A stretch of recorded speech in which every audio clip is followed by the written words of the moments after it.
Hi, how are you? This is Damaris Maria Grossman, and this is the Mindfully Integrative Show. And today we have an amazing mindful chat and story by Adora Winquist. She has a book out. She's an amazing healer. And as you can tell, she's done plenty for the integrative health space, as I call it, but as we would call it, whole health and trying to heal others from the inside. So thank you so much, Adora, for coming on the show and let us and tell those watching and listening who you are and a little bit about yourself. Well, thank you so much, Damaris. It's such a pleasure and honor to be here. I love that you're bringing this integrative modality of medicine to the world in a larger capacity. It's so needed right now. Okay, let's start with a little bit about. I'm going to start with current day and then bring it back. As I was thinking about this, as I'm always constantly refining and distilling my work and how it's presented to the world in the multitude of facets, right, for my platform. And my slogan is your soul work is your soul work. And my firm belief, and I know that you've probably read Adora Winquist Modern Alchemist. So what is like modern alchemy? What is soul work? And why is it our soul work? And so I firmly believe that each one of us has a unique gift, set of gifts and light that only we can bring to the world to contribute to the greater good of all. Right. But hey, A, how do we know what that is? And B, how do we find a way to bring that to the world? And so that's where I go backward, right, into my own early childhood development, because I think for all of us, the seeds of our soul work, our passion and purpose in this life can be found in what I refer to as our early childhood treasure map. And so Mm, in this treasure map, we have a vast number of experiences that are formed and imprinted with our early childhood dynamics and family constellations, specifically our relationship with our primary caregivers, typically mother and father, and then how our environment sets certain belief systems and thoughts and emotional patterns into our system.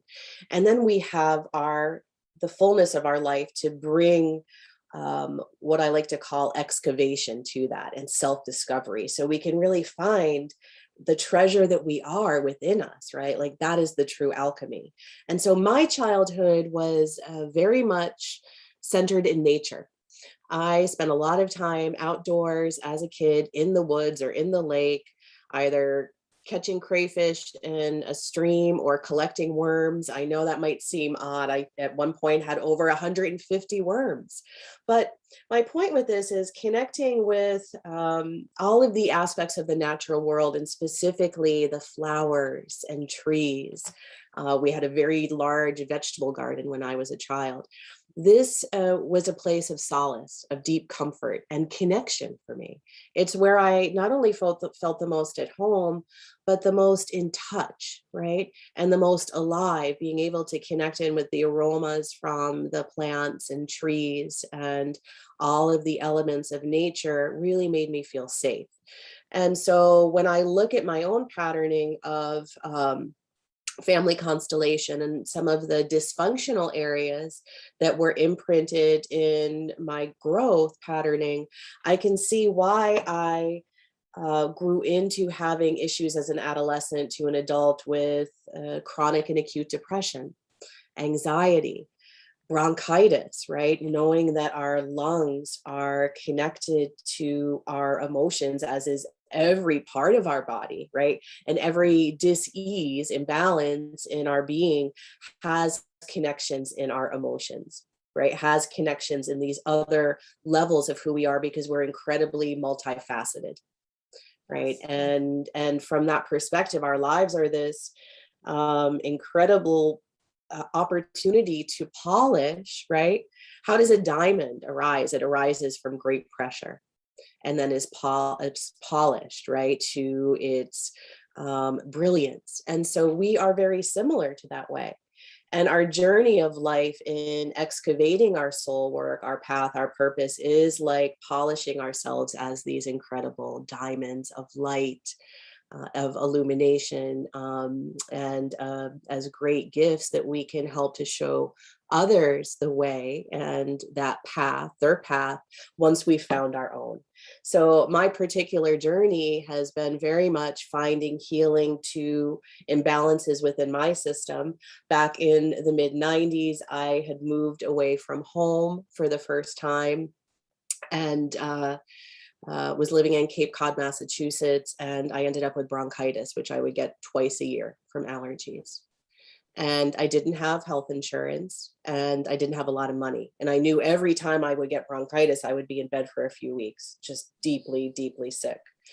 And so somewhere I heard something about herbs, and I went to the store, spent a few dollars, bought a book, 5 different herbs like hyssop, like thyme, like eucalyptus, like Mhm. licorice root and fresh Right. ginger. And I went home Or and grape made seeds, tea. right, right. The grape licorice, right. There's a lot of different ones And I available. healed so quickly. And I thought, well, this is revolutionary, right? For someone very young and very new to the field of alternative medicine, didn't know that it existed, all of these possibilities, and that the plants have biochemical activity to them, right? Chemical compounds that can facilitate healing. So I started collecting old books. I have this penchant for collecting old medical texts, like from the late 1800s, early 1900s, and was amazed by the pharmacopoeias talking about herbalism and how to make decoctions, how to make these medicinal preparations. And I thought, well, where has this knowledge gone? Here it is. These were texts that were commonplace for It's not like people. you're trying to, where is it? You're Right. not trying to discord what's happening or what medicine is here. You're just saying, well, what about some of this? Can some of What this about also it? work? And that's Yeah. the me, that's a big part of the platform, is trying to figure where is this? Like, why are we not talking about it? Why Yeah. has it become this big faux pas? Yes. Absolutely. Absolutely. And how, if we've heard all of these stories, not only in medical texts, but that have been passed through generationally on plants as medicine for holistic healing, whether Right. it's from a physiological perspective, whether it's our emotional nature, whether it's our thought processes, whether it is our connection to spirit or consciousness or divinity, or however that higher power is termed. We can go back in every ancient text all over the world and find roots of this medicine. So why can't we talk about it? Why aren't we sharing it? Why aren't we screaming from the mountaintop? The earth is creating medicine for us to heal and reconnect. And I think that especially here we are, and it's winter in where I live in North Carolina, where it's a time of focus inward, and we're looking for herbal preparations for warming the body, to uplift the spirits when the sun isn't so prevalent, myself in particular with that. And here we have these natural treasures at our fingertips. So for me, herbalism naturally led me to essential oils, and there I found my passion and purpose. And this is where it comes back to the aspect of soul work, right? Is that when we're aligned and opened, I believe that our pathway shows itself. And so, of course, that many years of both as a teacher and healer and facilitator, and entrepreneur. I've actually built my businesses over the past 20 years with essential oil formulation on a national and global scale. That's And amazing. and so there are people that are craving the knowledge, and even if we're looking at it from an emotional perspective, that I could have something natural at my fingertips, And that when I use it via inhalation, because of the powerful connection between scent and the limbics and amygdala aspects of the brain, that I can literally transform how I feel in the moment. Wow. What does that say for stress response, for things like PTSD? What does that say for being able to understand what our emotional triggers are and then finding a place of empowerment to harness the trajectory of our emotional response in the future by creating these new healthy habit patterns? Yeah, that makes a lot of sense. They so you have a number of ones that you recommend. Like you're talking on the, well, not just the essential oils, we'll get to that part. Let's talk about your soul seeking, because I really, really Mm, appreciate that you've seen these patterns within your younger life, your yeah. childhood. You saw the patterns that came up that brought you this bronchitis or this negative, we have a choice, right? To go in this negative pattern and keep in that bronchitis and this illness world. But you transitioned and changed the pattern to be Yes. healing and find other options. Um, where was that transition for you? You said the books, the herbs. When did it start to feel like that path was opening for you? Where you That is go, such a I'm in great the right question. frame to change. This has to change. Yeah. Well, I love what you just, the emphasis that you put on the patterns, because patterns are everywhere in the world, right? Whether Yeah. it's the stock market or in the natural world in our plants and the nautilus shell.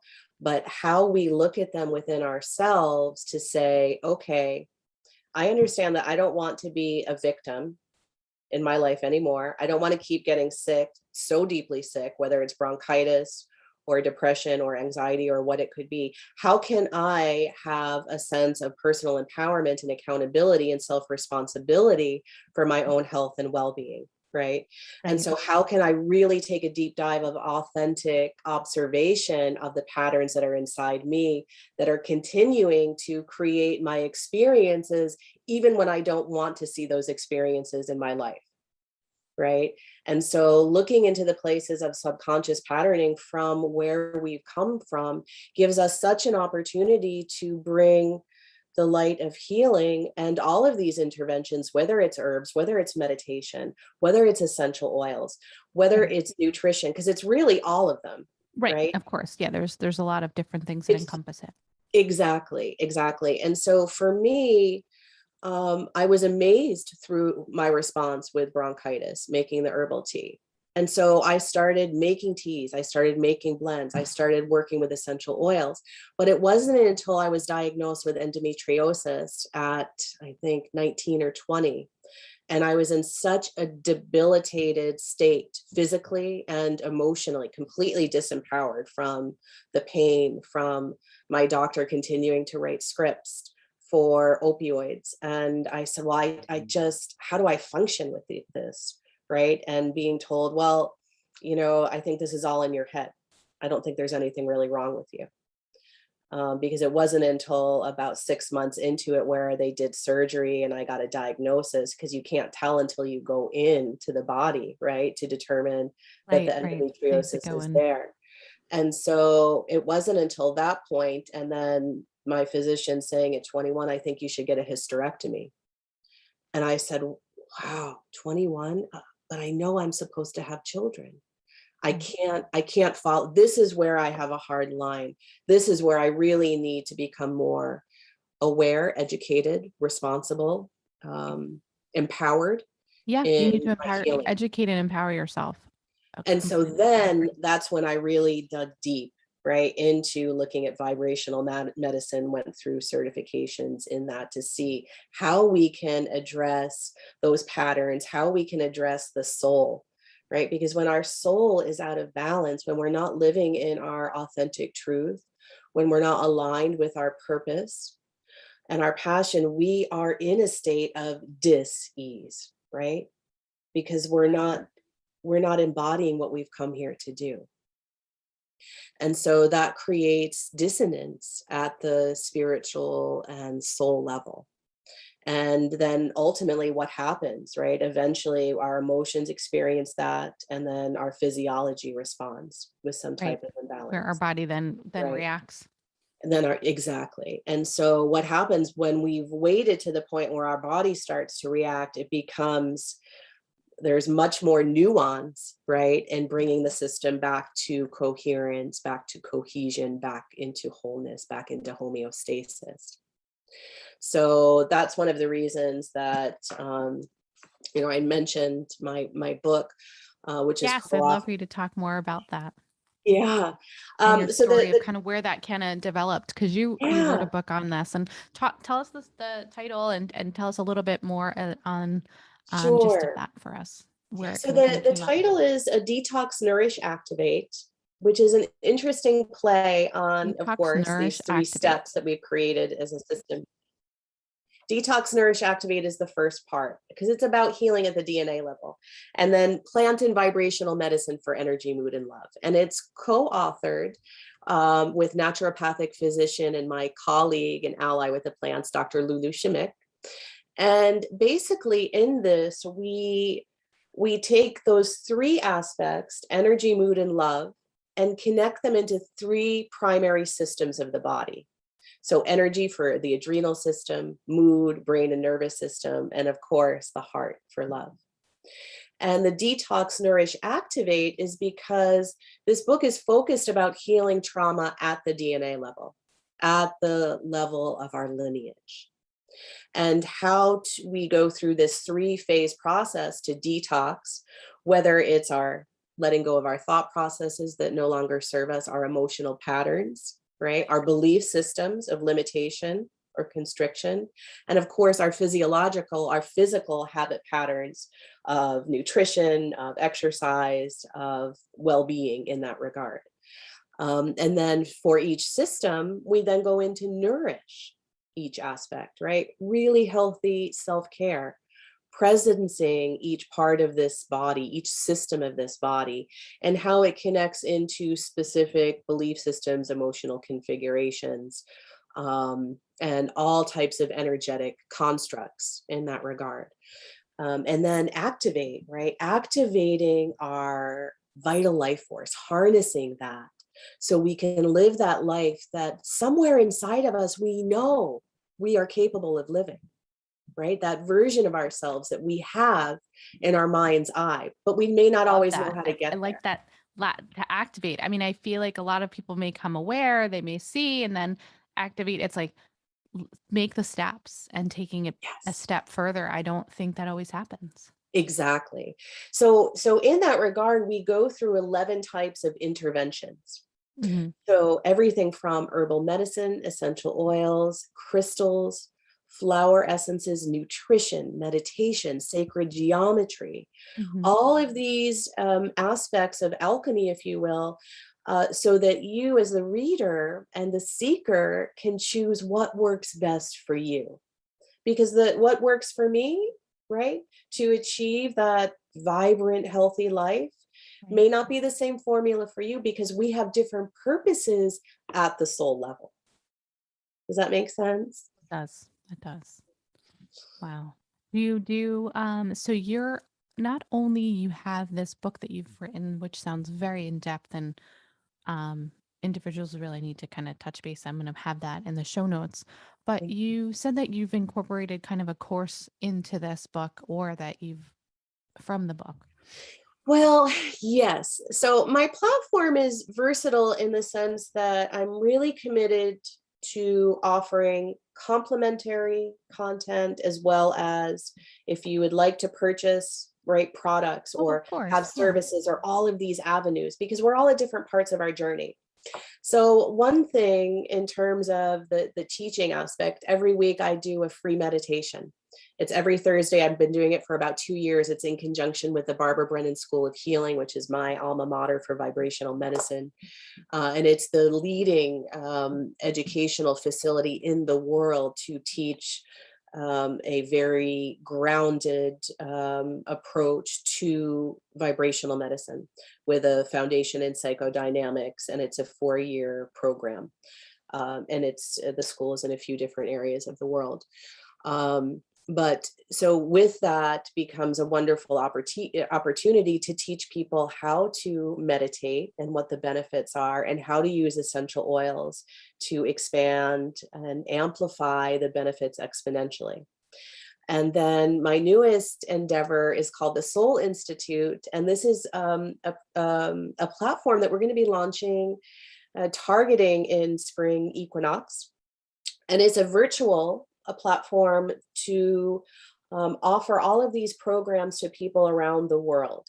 Now, there is an in-person aspect where we have a retreat facet of it. So I have the second annual retreat that I'm leading in Southern France on the Divine Feminine this September, and then one here in Boone, North Carolina that I'm co-leading with two other wonderful, powerful women and healers in the alternative medicine field, and that is in October, also centering around the Divine Feminine.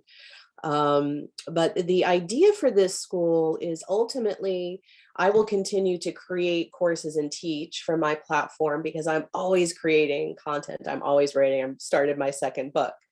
But that also other individuals that are visionaries as well, that have something that they want to contribute and educate, but don't want the expense and the time that it takes to create their own platform because it's extensive.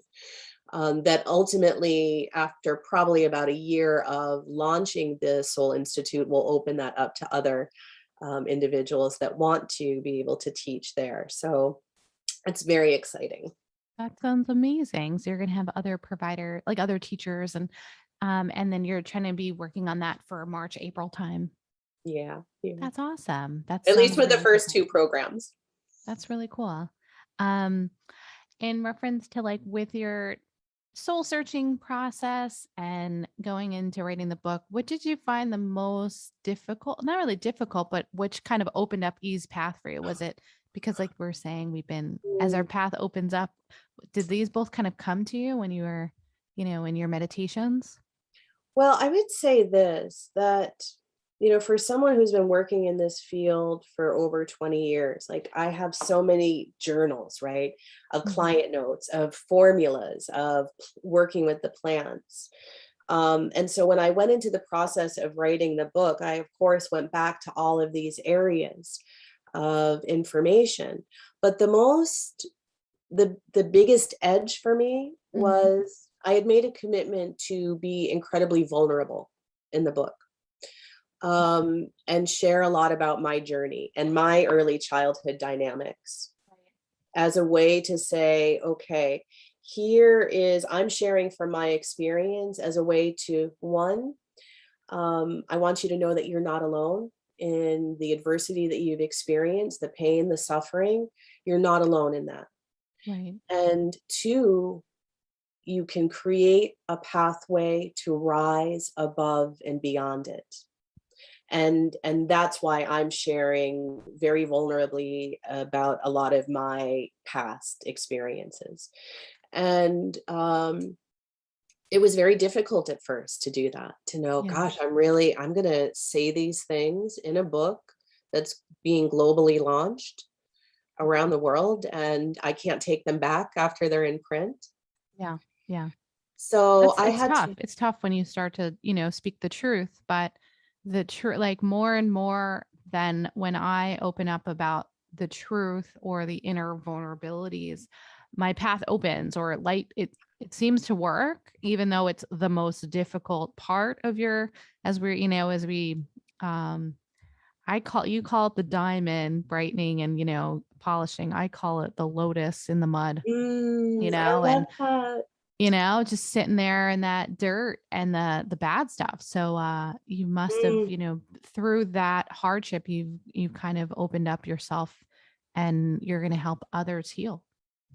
Well, thanks so much for saying that, Damaris, because I have such an affinity for the lotus flower. I fell in love with it firsthand in India and had such a incredibly expansive experience there with the Probably one of my flowers faves. fresh and as they're being distilled. And talk about opening, right? And when we open and when we allow ourselves to become vulnerable, it can be a little scary at first. I remember Yeah, on that trip, I laughed more absolutely. and cried more than I ever had in my life up until that point, right? And I was in my early 20s. Right. And so, um, but that's what sets us free, our vulnerability. And we are designed to come together in openness and vulnerability to share the power of our story, because our story can inspire and uplift uplift and illuminate another who's listening, right? So true. So And true. then we heal together. We're not meant to be alone in that regard and to stay strong and I have to take care of this myself. No, that is part of the Maya, I believe, and illusionary nature of the kind of the rub of human experience. Right. And it's I think that trying to stay strong, you think that's what you were supposed to do, or that's what you may have been guided initially, but there's such strength in the dark and in the inner Yeah, part of us. So I think it's wisdom. beautifully Mhm. I love the fact that you're saying the soulful you. So I just really appreciate you being on. I think there's plenty for more of those listening and watching to learn from you and be guided by. Do you have a nice or something that additional, I say mindful way that you'd like to share before we go for the day? I would say for any of your listeners, if something has resonated with you and you would like to talk more about your soul work and ways that you want to move along your own path of self mastery, you can schedule a 15-minute free complimentary discovery session with me on the website. I always think it's important to offer something without to offer it freely, right? And so because we all appreciate moments of connection, and so for any of your listeners that have resonated or viewers, that please feel free to do so because you're not alone. You're not alone, and you um, are blessed with the ability to cultivate and create the life of your dreams and the relationships that nourish you and the abundance that delights you and the vibrancy that enlivens you. That is what you deserve in life. Thank you so much for sharing that. That's so beautiful. Yeah. Thank you, Adora, for being on. Your Thank you, name is Tamara. adoring, Adora, and it's beautiful. I just very much so appreciate your time. And for those on the show, thanks again. And we'll get back with you on some other time, but maybe have another podcast or event. Love for those to hear from you again. Mhm. And thanks again for Thank you. joining in And on the Mindfully Integrative Show. thank you so much, All Tamara. right. And each one of you, make sure you find a mindful way each and every day. Have a wonderful day or evening, whatever it is for you.